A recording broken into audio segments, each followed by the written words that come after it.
Hello, everyone, and welcome to Snap Take. This is Glazer of Snap Judgments, the official podcast of Marvel Snap Zone. We've got 4 great decks for you today, just like we always do. Weekend mission decks, Meta Howard the Duck, a bundle review. Everything you could possibly need for Marvel Snap is in this video. If you're looking for those OTA thoughts, though, they were released last night, right as the OTA released, so feel free to check that out.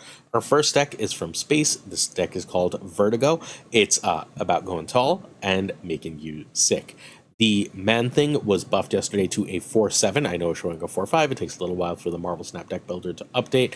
And Cassandra Nova was nerfed to a 3-0. So Cassandra Nova's a little bit worse in the list. But she's here at least partially just as arishem tech and partially as just a way to get a little bit of extra negative in there for Ajax for some games when he doesn't get quite as tall. But overall, this deck is very powerful and very consistent. It was already being worked on by Barzy and Space immediately prior to the OTA, so it just got a huge buff with Man-Thing going from 4-5 to 4-7, and that is more than enough for that little bit of change to Hazmat. This is from Space with help from Barzy. Barzy is either the number 1 or number 2 player in the Infinite Leaderboard. He's in a battle trading spaces for that. If you would like to see Barzy stream, it's Barzy with 8 Ys on Twitch. Hazmat and Ajax can be Luke and Hobgoblin. It's a mildly different deck, but it works just fine. Ravonna, Man-Thing, and Widow are needed. Sage can be Wolfsbane.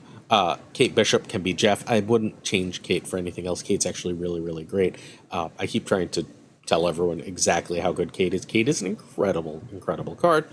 And Cassandra Nova can be Shadow King or Gladiator. All good?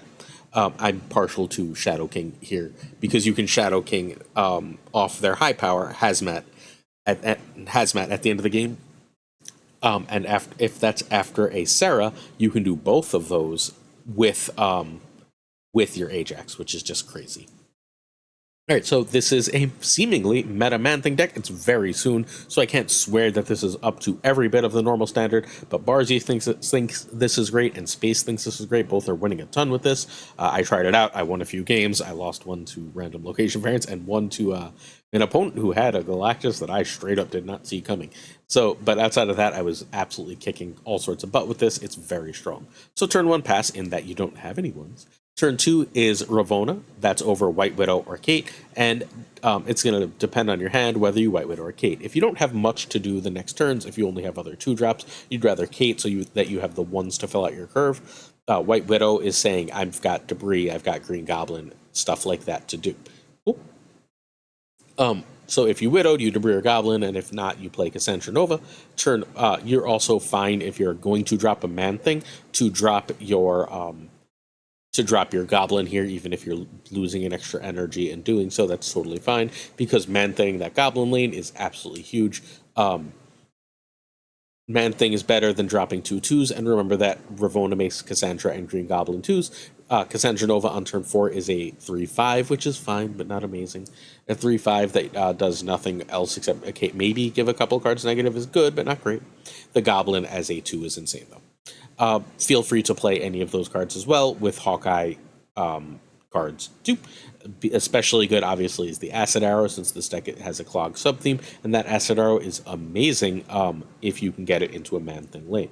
Turn 5, you are intending to play Sarah, and Sarah is generally speaking better than Ajax. If you don't have Sarah, play Ajax with nothing negative. Then turn 6 is supposed to be Ajax, Hazmat, and Sage, or a 2, and you can do the Sage thing if you got Ravonna. Otherwise, you're going to have to play a different 2, that Widow or Kate or Goblin, or even, honestly, a 3-power Cassandra is perfectly fine at that point. If you do end up running Shadow King, though, you can go Hazmat, Shadow King, Sage, if you had to go Ajax on turn 5, because all 3 of those are 5 cost. The more I think about it, the more I'm sure. I'm pretty sure I think I'd rather have Shadow King in this list than Cassandra Nova, but that's neither here nor there. All right, so this list is, again, incredibly strong. If you're looking for a place to use Man-Thing, this is a wonderful place to do so. Right after this next bit, we're going to take one last look at the deck. We're going to look at a meta Howard the Duck list. So this is, again, where Man-Thing is at right now as far as just a deck that's a lot of power.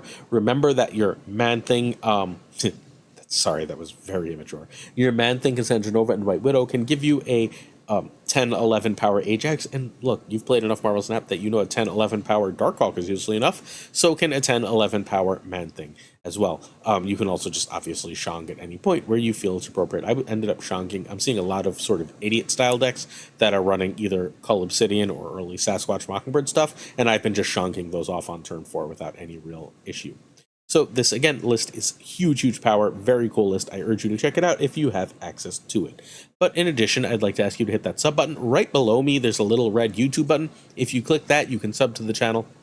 We have 7 days a week of videos. We've never missed a video since we started last March. Not this past March, March of 2023. So if you're interested in everyday Marvel Snap content with at least 3 new decks every single day, except for Saturdays when we have a podcast with giant guests on, please hit that sub button. We'd really appreciate it. We want to hit 15,000 subs by the end of the year. If you appreciate the content, please hit that sub.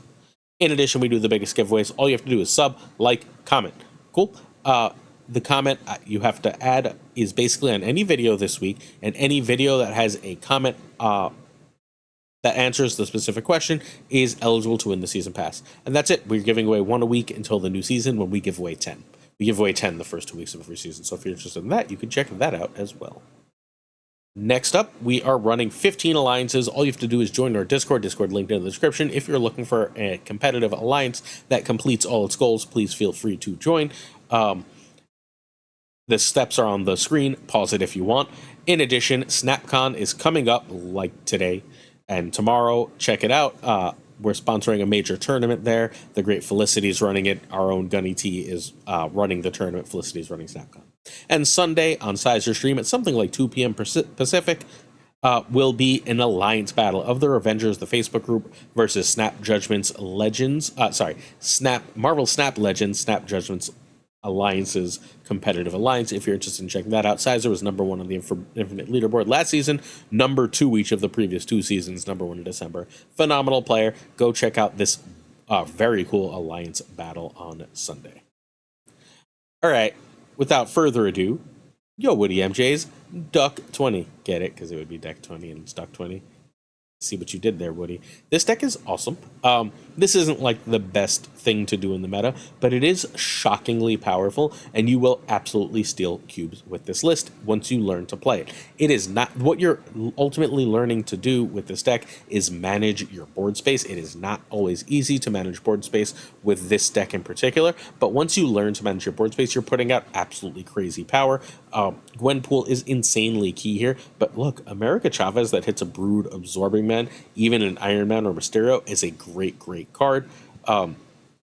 Hitting Sinister isn't too bad either. Forge doing the same. Forge is the same thing as America Chavez, except obviously you'd have to play Forge right immediately before, where America would be significantly sooner. Howard letting you know when to Chavez is really strangely key in this list. Letting you know when to drop that Iron Lad is really strangely key. All around great stuff. You do need the high series cards here. There are only 3 though. Gwenpool, Iron Lad, and Mockingbird are all needed cards. You can find Yowoody MJ playing a ridiculous amount of decks, usually in the top 5 of the Infinite leaderboard on twitch.tv/YoWoodyMJ. Fair warning, Gwenpool, hopefully you bought last season. She was an amazing season pass card. Iron Lad is in spotlights right now, which means all you would actually need is Mockingbird. This went 23-13 with a 64% win rate, and this is the very top of Infinite. Again, this list is insane, but real. Turn 1, Howard. If you have nothing else, you're happy to do America, but generally speaking, you really like to get down Howard. Turn 2, Forge. If you have Brood, Sinister, and Absorbing Man, but no Gwen. Gwen is such a priority that I will often hold that Forge if I have that Gwen in hand. But you're fine because I can go Forge into Mysterio or Forge into Brood on turn 5 just fine after I've hit my Gwenpool. Turn 3, Brood or Patriot, and again, Patriot's perfectly fine here. You can also Forge into Sinister if you have Absorbing Man. That's actually in some ways better for your space. So turn 4 is intended to be Gwenpool, and that's better than Iron Lad or Absorbing Man. Ideally, you've gotten out Howard, so you know what you're ladding. Look. Here, I can go forward. So if you're Iron Ladding, right, you're perfectly fine to hit America Chavez and then a 1-4, and then you just do it again, right? You're perfectly fine to hit a Sinister. That's a 4-12. If you hit a Mysterio, whatever, it's a little sad. If you hit a Patriot, awesome. You hit a Forge, fine, I guess. An Absorbing Man, depends what your previous play was, but if it was Brood or Gwenpool, you're thrilled. If it's Iron Man, you're thrilled, and you don't really want to hit Mockingbird. There are very few bad hits for that lad. Turn 5, you'd like to play Mysterio and whatever Gwenpool hits. This is a good place to go like Mysterio and Sinister, for example. And then turn 6, Mockingbird and Gwenpool hits or Iron Man, and if you can get your Mockingbird down to 1, that's ideal. So Mockingbird and Iron Man here are great if you can pull it off. So is if you ended up with, like, as I'm very often playing a big Brood on turn 5 with something else. So you can play that big Brood, and then you can play Iron Man and Mockingbird on top of it. And just, there's so much power because, like, Gwenpool makes it basically impossible for your opponent to calculate how much power you have.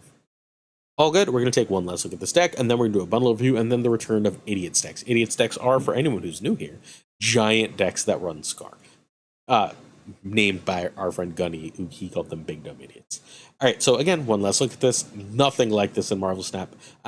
There was Owie had something a little bit similar when Gwenpool first came out, and he just sort of gave up on it. I'm really happy Woody brought this back, because the Owie version had a crazy win rate. This version has a crazy win rate. This seems like just a really powerful archetype that no one's looking into right now, so I again urge everyone to give it a try. Also, hilariously, Mysterio, if you can hit Mysterio with Gwenpool, it's going to carry all that power, right? That is a phenomenal way to compete with, especially if you have Patriot out, that's a phenomenal way to compete with Ultron. So, really, really great list, and Mysterio's 3 plays will go around a Sandman. All right, perfect attendance bundle is fine. 177.7 is fine. The 170 range is the normal range of bundles they give us. Generally speaking, if you're going to spend cash, especially if you're going to spend $50 cash, I want to see at least 200 progression value, so this is fine if you're desperate for credits or gold, but they seem to be overcharging here for the matte black card borders. Excuse me. Even though it's only one, that seems to have, like, increased by a fair amount how much they're charging, which you'll see by the cosmetic value being relatively high. I don't think this is a buy unless you feel like you must have this magic. I really think that this bundle is a skip. Everyone's always asking me, like, what makes a bundle good? I use the Marvel Snap Zone Spotlight Tracker, Bundle Tracker. 177 is about what is average for cash, and I want my bundles to be about 200% progression value if they're going to get money out of me. Skip this bundle. All right, next up we have KX4N's Idiots. This is a deck by KX4N, who's chilling at the top of the Infinite Leaderboard, and this is his sort of Marvel Boy Idiots, which is an interesting way to go. This deck is very vulnerable to Clog, but has a really, really solid matchup into almost everything else. Rogue is here for a card that doesn't exist for the most part. It's here for Mobius, but you can make Rogue lots of things as you would choose. All right, you can find KX4N at twitch.tv/thatname. Nico can be Iceman or Spider-Ham, Kyra can be Armor, and Cull can be Crossbones. See? Nice and easy. You do need Scar, Sasquatch, and Mockingbird. Kate Bishop is what can be an extra 1 if you must, but she is very, very strong here. And Marvel Boy is a must. He's sort of what pulls this version of the deck together. All right, so this is 65% in a small sample at Top Infinite, only 21 games, which isn't a ton, but I think that this is cool enough, and I know my viewers really like the Big Dumb Idiot style decks, so here it is. So turn 1 is Squirrel Girl if you have Marvel Boy or Cull, and no Mysterio Sasquatch. Turn 2, Kate if you need a 1 for Cull, Mysterio if Mockingbird or Sasquatch, and you can spend your next turn going Mysterio and one of your Kate Bishop cards. That's 4 plays for a 2-cost Sasquatch on turn 4, and that's 4 cards that didn't start in your deck for a 2-cost Mockingbird. If you can do that, please snap, because you can go Sasquatch and Mockingbird on turn 4, you're probably going to win that game. At that point on turn 5, you can feel free to drop Cull or do whatever the hell you want. Your opponent should probably run. Try and do them on different lanes, unless you have Kyra, because you'll probably have priority, so you can always Kyra their Shungs. Turn 5 is the same. You can also just, if you've got a 1 out, drop a Cull. If you got any, like, Squirrel Girl out, we'll make Mockingbird a 4.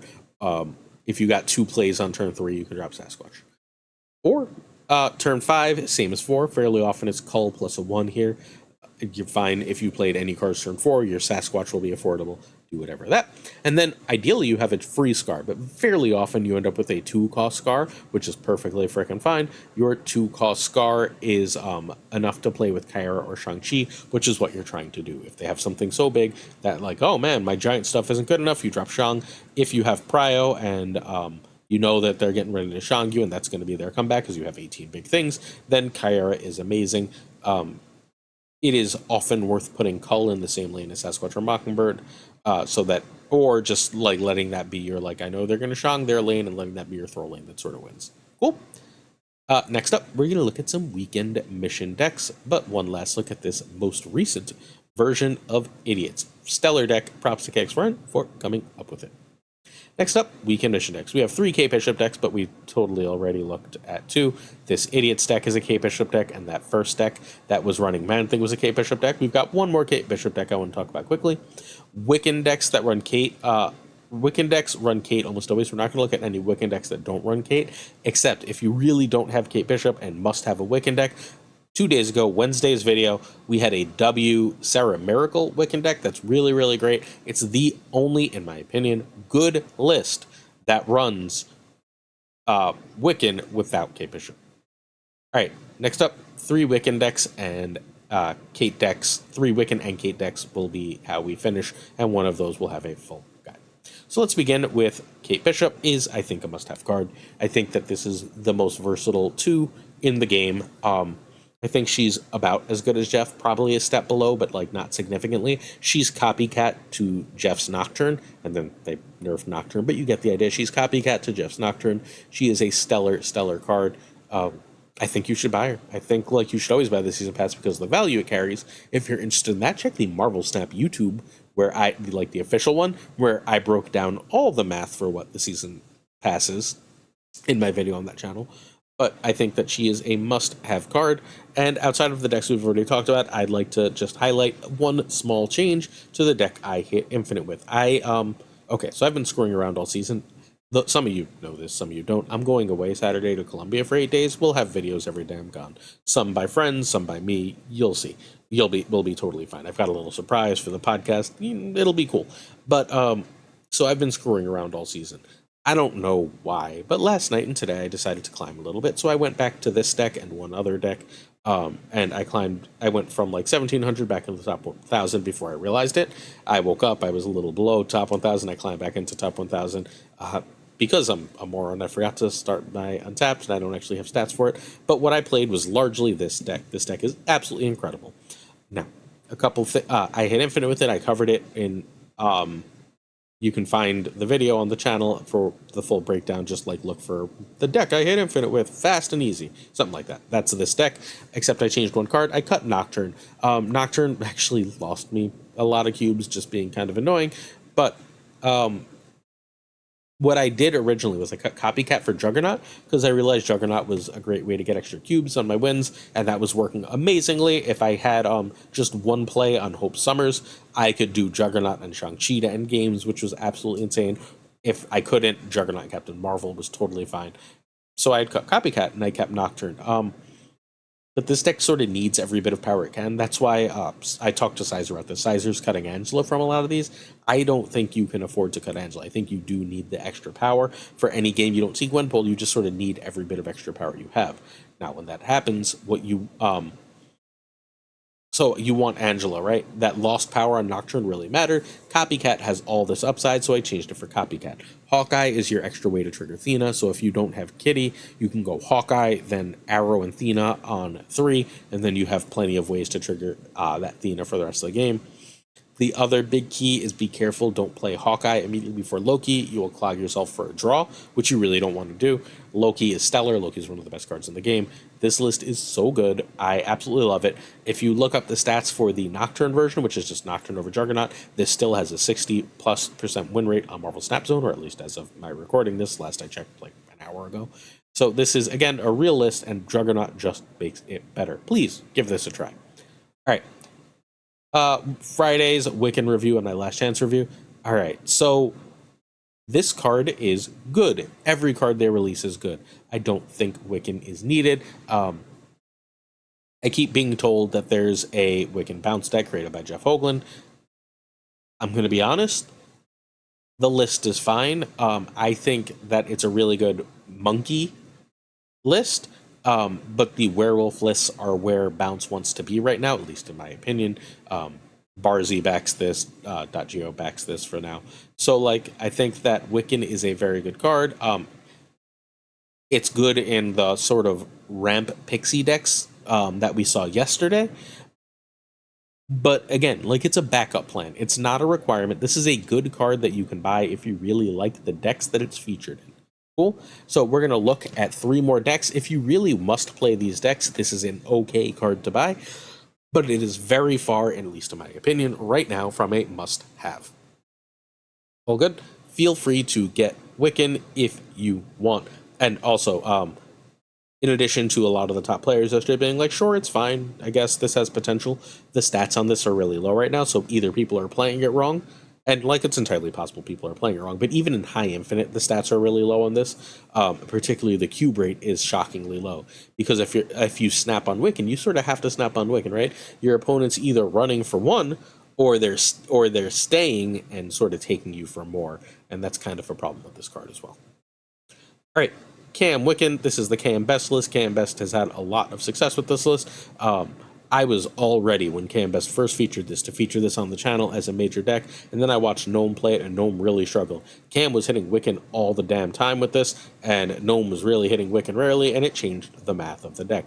I'm going to be honest with you, having tried this deck, I ended up with a 60% win rate with it, but that's, my win rate's usually between 57 and like 65. So, this ended up with a very good win rate, but it felt like, as good as Enchantress was, this wants 1 or 2 big cards.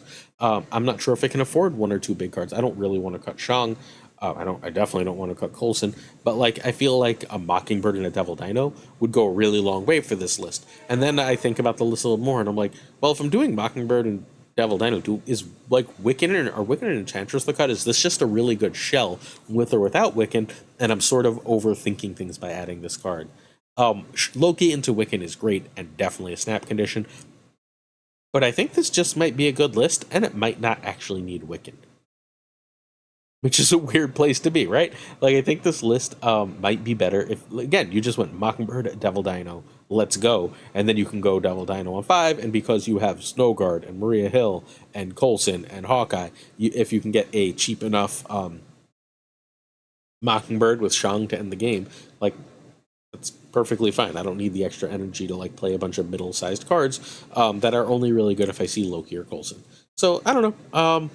Very cool list from Cam Best, but I think I'm not 1,000% sold on Wiccan in it.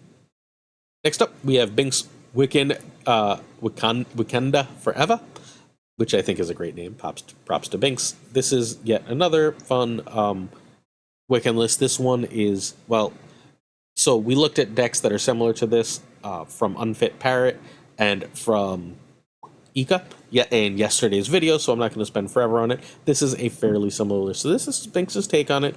Remember, Nocturne is a 3/4 now. This is basically saying, well, if I got a 1, I should be, if I can see any 2 and any, or Kate and another 2, I should be able to get my Wiccan trigger, which lets me do all sorts of silly shit. Silly shit is good. Silly shit wins some games. You can even do Wiccan on 3 and then go extra silly, right? You can go Legion into Doom into Goliath with extra cards. Very powerful stuff here. Decent win rate, good deck. Feel free to check yesterday's videos if you want some turn by turn. It's possible my lowness on Wiccan is because this is not my style of deck, though, right?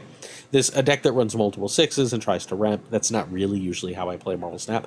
I like stuff more like this KM Best deck, where it's like running low to the ground and has a lot of decisions and things to do. I tend to prefer that kind of deck. So it's possible that Wiccan being the highest win rate in these lists is just not going to be my style. It's hard to say. All right, finally, this is my favorite silly Wiccan list in the game. This is from Ein, like my noble Ein Harrier. So this is Weekend Galactus. This is the best Galactus deck right now, at least in my opinion.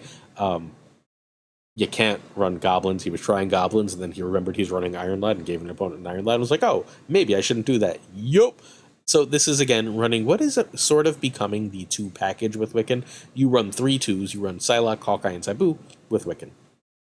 You have you would like to Galactus on ideally on turn 4, but you're perfectly fine Galactusing on turn 5. You Galactus on turn 4 with either Wave or Wiccan, just fine. Iron Lad gives you an extra shot at either Wiccan or Galactus. Awesome stuff here. And then you have the extra plan here for if you can get Wiccan out. This is absolutely incredible. Nick Fury is an amazing card with Wiccan. If you can Wiccan on 3, whether through Iron Lad or Wiccan himself, you can then Nick Fury on 4, Wave on 5, and then drop 2 6s on 6. Think Goliath and Red Hulk, or the Nick Fury ones, whatever the case may be. It's crazy strong. Look, you don't even have to get the Nick Fury if you got Goliath and Red Hulk. You can just do Wave and then do both of those on turn 6, which is often game winning, or one of those and Cannonball, which is the same basic concept. Tons of power here. Very cool list. Props to Ein, who can manage my store any day. Ein, the store manager, is on Discord, various Discords, most notably to me, Woody MJ's Discord, if you're interested. Very Woody MJ crew heavy video this week, huh? All right, Goliath can be leader. It is way worse, but that is the only real Goliath replacement in the game. Iron Lad can be Loki or Goblins. Goblins are perfectly fine. You could even run both Goblins over Lad and Nick Fury if you don't have Lad. And Cannonball can be Shang, but Cannonball is amazing against brain. Cannonball is amazing with Galactus because it basically guarantees you a rock punch. All right, so top 100 Galactus turn 1, Quicksilver, ramp if you have Wiccan or Iron Lad, you Kate if not. Turn 3, you Wiccan over Lad, over Fury, or Wave. Or you can just drop a 2+1 if you're trying to get Wiccan. Turn 4 is the same thing as 3, or if you have a Galactus, feel free to drop a Galactus. Ain't gonna hurt. Turn 5, Galactus, if you can, or you can start dropping a 6, or you can drop Wave for the double 6 thing. If you want to drop Wave, feel free to drop Wave and like a Kate or a ramp card just because. Why not have more power? Then turn 6, Goliath, Red Hulk, or Cannonball, or 2 of them with Wave. And that's it. It's a nice, simple list. It's very cool. Again, this list climbed from the 300s to the top 100. It is not the most consistent thing because it's a Wiccan deck and a Galactus deck, and neither one of those is the most consistent, but it is extremely strong, and I urge you to give it a try as such. Check this deck out. Props to Ein once more. Questions of the day. Question 1, Fat Nick asks if the cubes we're competing for in Snap are Tesseracts, and comic history lesson. So the Tesseract is not really a comic thing. The Tesseract is a cosmic cube. A cosmic cube is basically a magic wishing cosmic box thing. It is the thing Thanos is looking for in the original comics. When he's first created, he's fighting over cosmic cubes, which will give him the power to basically become a god. They're like the pre-Infinity Stones, Infinity Stones. The MCU sort of retcons one of the cosmic cubes into being the Tesseract, which is then retconned into being one of the stones. I want to say the Mind Stone, but it could be the Soul, whatever. They all sort of run together. But so we're fighting over cosmic cubes, and cosmic cubes are sort of, because of the MCU, retconned into Tesseracts. Corey asked to show power, whether it's better to show power and snap for 1 cube, or to try and hide power to gain more cubes later. I generally would... So... how much of an idea do I have of what my opponent's playing, right? If it's relatively early and I know I'm not super favored and I can show power and I think I can chase them away, I will snap. If not, then I am usually trying to hide it. I like my wins to be 2 cubes or more, right? My general goal is for my wins to be 2 or 4 cubes, and my retreats to be 1. I'm happy to retreat for 2 as well. If I snap and they snap back, I should be damn sure I'm going to get that 8, or I should run. Generally speaking, snap for more cubes versus snapping for bullying.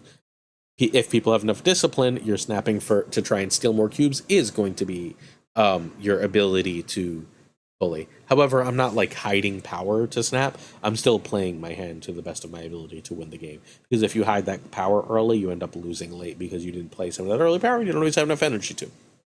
All right, Fire Troll asks if bounties should be different per person alliance. I don't care. I don't love the bounties, right? I wish they did a better job of the character specific. The character specific and 2 character specific ones in particular.